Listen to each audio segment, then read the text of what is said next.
జై శ్రీరామ్. కాలభైరవ స్వామివారి అనుగ్రహంతో మహాశక్తివంతమైనటువంటి శరన్నవరాత్రులు 9 రోజులు, ఈసారి మనకి 10 రోజులు వచ్చాయి. 10 రోజులు కూడా జాగ్రత్తగా మహాశక్తి స్వరూపిణి అయినటువంటి కాశీ విశాలాక్షి అమ్మవారిని భక్తితో సేవిస్తూ అమ్మవారి సంపూర్ణ అనుగ్రహాన్ని పొందుతున్నాము. ఇక అమ్మవారి మీద మనస్సు లగ్నం అవటం కోసము మనకు అమ్మ సంబంధమైనటువంటి అనేక అద్భుతమైన విషయాలు తెలుసుకుంటూ వెళుతున్నాము. అమ్మవారి నామాన్ని జపం చేస్తూ అమ్మ అనుగ్రహాన్ని పొందుతున్నాము. ఇక నిన్న నేను మీకు భువనేశ్వరి అమ్మవారి గురించి తెలియజేయడం జరిగింది. దశమహావిద్యలలో కాళీ అమ్మవారు, తారా అమ్మవారు, త్రిపుర సుందరి అమ్మవారు, భువనేశ్వరి అమ్మవారు, ఈ 4 అమ్మవార్ల గురించి కొద్ది భాగం మాత్రమే తెలుసుకున్నాం మనము. అసలు అనంతంగా ఉంటుంది ఆ తల్లి శక్తి కానివ్వండి, ఆ తల్లి ఉపాసన చాలా ఎక్కువగా ఉంటుంది.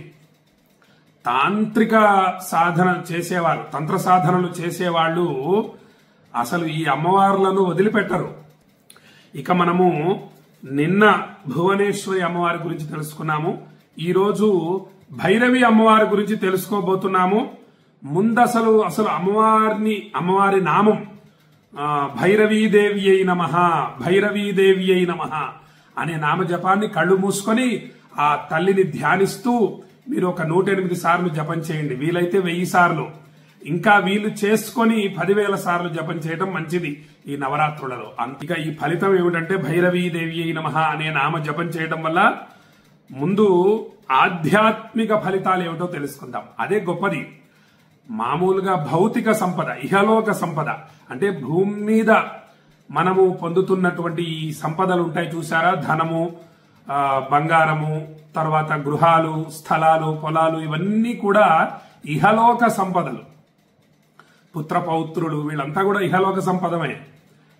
కానీ అసలైన సంపద ఆధ్యాత్మిక సంపద, అది అన్నిటికన్నా గొప్పది.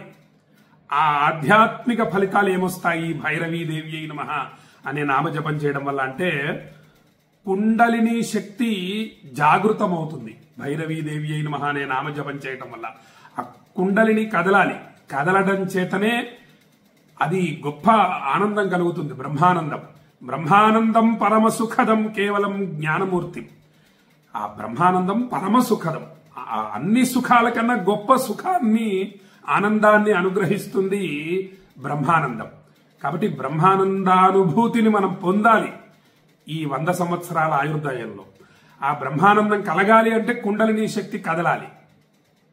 కాబట్టి ఈ భైరవీదేవి అయి నమః అనే నామజపం వల్ల కుండలిని శక్తి జాగృతమవుతుంది. భైరవి శక్తి, మూలాధార చక్రం కదులుతుంది. మొత్తం 6 చక్రాలు ఉంటాయి మనిషి మూలాధారం నుంచి, అంటే వెన్నుపూస వెనకాల నుంచి మొత్తం సహస్రారం వరకు 6 చక్రాలు ఉంటాయి. ఒక్కొక్క స్థానంలో, హృదయంలో ఇలా మొత్తం ఉంటాయన్నమాట. ఆ చక్రాల గురించి నేను మీకు ముందు పూర్వం వీడియోలో మీకు తెలియజేశాను నేను. కాబట్టి ఆ మూలాధార చక్రం కదులుతుంది. మూలాధార చక్రం నుండి పైకి లేవడానికి ప్రేరణ ఇస్తుంది ఈ నామం. మూలాధార చక్రం పైకి లేవడానికి ప్రేరణ ఇస్తుంది భైరవీదేవి అయి నమః అనే నామజపం, భైరవీదేవి అయి నమః అనే సాధన. ఇక ధ్యాన శక్తి పెరుగుతుంది, ధ్యానించటం పెరుగుతుంది. సాధకునికి ఏకాగ్రత బాగా కుదురుతుంది ఈ భైరవీదేవి అయి నమః అనే నామజపం వల్ల. లోతైన ధ్యానము సులభమవుతుంది. ఆ ధ్యానం చేస్తూ ఉండగా పక్కన ఒక పెద్ద శబ్దమైనా కూడా కదలకూడదు. ఒక పాము మన మీద నుంచి అలా వెళుతున్నా కూడా తాకుతూ ఆ స్పర్శ తెలియకూడదు. అది అసలైన ధ్యానం అంటే. ఎంతమంది అల్లరి చేస్తున్నా, గోల చేస్తున్నా, ఏమి చేస్తున్నా అలా ఆ ధ్యాన నిష్ఠలో ఉండగలగాలి. అంతటి గొప్ప ధ్యాన స్థితికి వెళ్ళాలి. సమాధి స్థితి అంటారనమాట. అటువంటి సమాధి స్థితికి వెళ్ళాలి అంటే అది అంత సులభమైనటువంటి విషయం కాదు. ప్రతిరోజు భక్తితో సాధన చేస్తూ ఉంటే కొంతమందికి ఒక నెల రోజులు పట్టవచ్చు, సంవత్సరం పట్టవచ్చు, 5 సంవత్సరాలు పట్టవచ్చు, 10 సంవత్సరాలు పట్టవచ్చు. కాబట్టి అదే అమ్మ అనుగ్రహం ఉంటే తొందరగా ఆ ధ్యాన సిద్ధి తొందరగా అవుతుంది. కాబట్టి భైరవీదేవి అయి నమః అనే నామజపం వల్ల ధ్యాన శక్తి పెరుగుతుంది, కాల జయం కలుగుతుంది. కాలానికి, మరణానికి పైచెయ్యి సాధించగల శక్తి పెరుగుతుంది. అజ్ఞానం నశిస్తుంది, అంతరంగంలో వెలుగులు ప్రసరిస్తాయి, నిజస్వరూపమేమిటో తెలుస్తుంది, ఆత్మజ్ఞానం లభిస్తుంది భైరవీదేవి అయిన మహా అనే నామజపం వల్ల. ఇక మనం భౌతిక ఫలితాలు ఏమిటి అంటే, ఇహలోకంలో మనం కోరుకుంటాం కదా, రుణాలు తీరాలి, ఐశ్వర్య వృద్ధి కలగాలి, శరీరంలో అనారోగ్య బాధలు తొలగాలి, పుత్రపౌత్రులు కలగాలి మొదలైనటువంటి కోరికలు కోరుతూ ఉంటాం. అవి ధర్మమైన కోరికలే.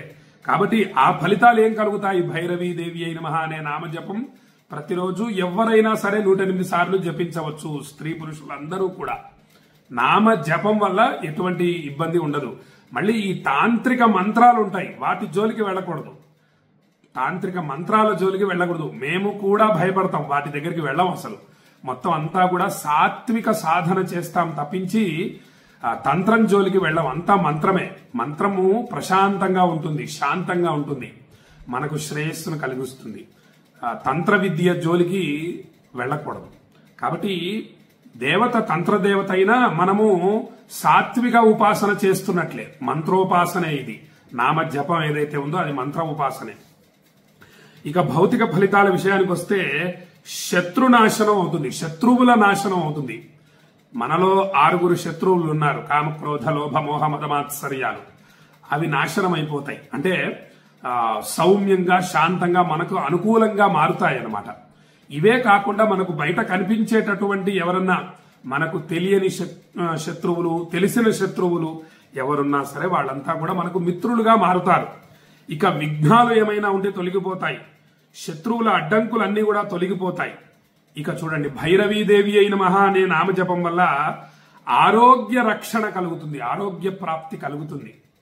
మనము వైద్యుల దగ్గరికి వెళ్ళడం తప్పు కాదు. వెళ్ళిన తరువాత అక్కడ వైద్యుల్ని సంప్రదించడానికి, డాక్టర్ గారిని సంప్రదించడానికి 1 గంట 2 గంటల సమయం పడుతుంది, మీరు వేచి ఉండండి అని చెప్పి మనకి ఓ సోఫాలో కూర్చోబెట్టారనుకోండి మనల్ని. అప్పుడు ఊరికే కూర్చోకుండా ఈ మనస్సులో భైరవీదేవి అయిన మహా అనే నామజపం చక్కగా చేస్తూ ఉండాలి. 2 సహస్రాలు అవుతాయి. గంటకు 1000 చొప్పున 2 గంటల్లో 2 సహస్రాలు అవుతాయి. అద్భుతమైనటువంటి ఫలితం లభిస్తుంది.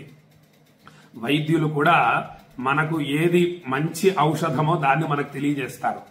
కాబట్టి అసలు మనం వైద్యులతోటి పని పడకూడదు అంటే ప్రతిరోజు 108 సార్లు భైరవీదేవి అయిన మహా అనే నామజపం చేయాలి. పౌర్ణమి రోజు 1000 సార్లు చేయాలి. పౌర్ణమిని వదిలిపెట్టుకోకూడదు. ప్రతి నెల కూడా ఈ శరన్నవరాత్రులు వదలకూడదు. చాలా జాగ్రత్తగా ఉండాలి. ఇవన్నీ విశేషమైన రోజులు. కార్తీక మాసం వదిలిపెట్టకూడదు.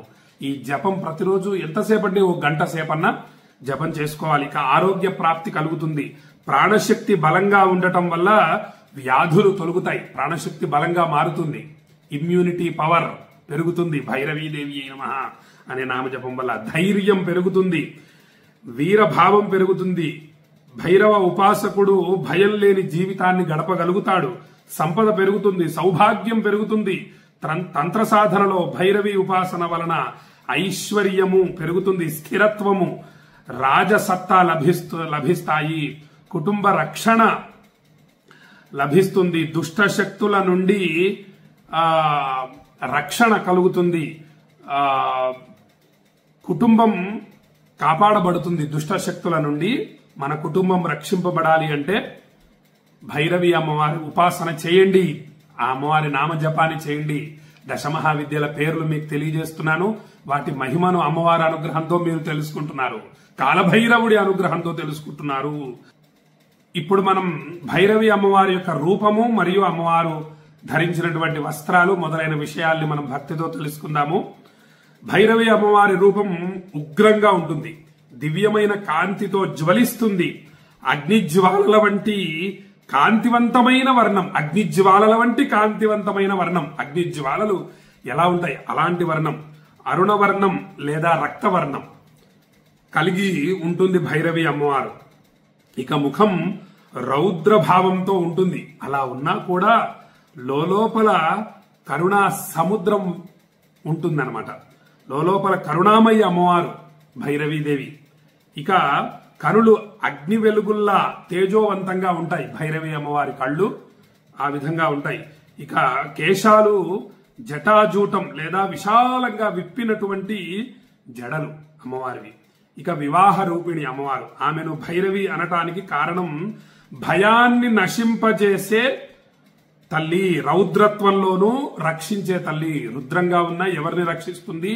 ధర్మ మార్గంలో ఉన్న వాళ్ళని మరియు సాధకులను. యథాశక్తిగా ఇలా అమ్మవారి నామాన్ని జపించే వాళ్లను రక్షిస్తుంది అమ్మవారు. ఇక వస్త్రాల విషయానికి వచ్చేటప్పటికి అమ్మవారు రక్తవర్ణం, ఎరుపు రంగు చీరను ధరించి ఉంటుంది.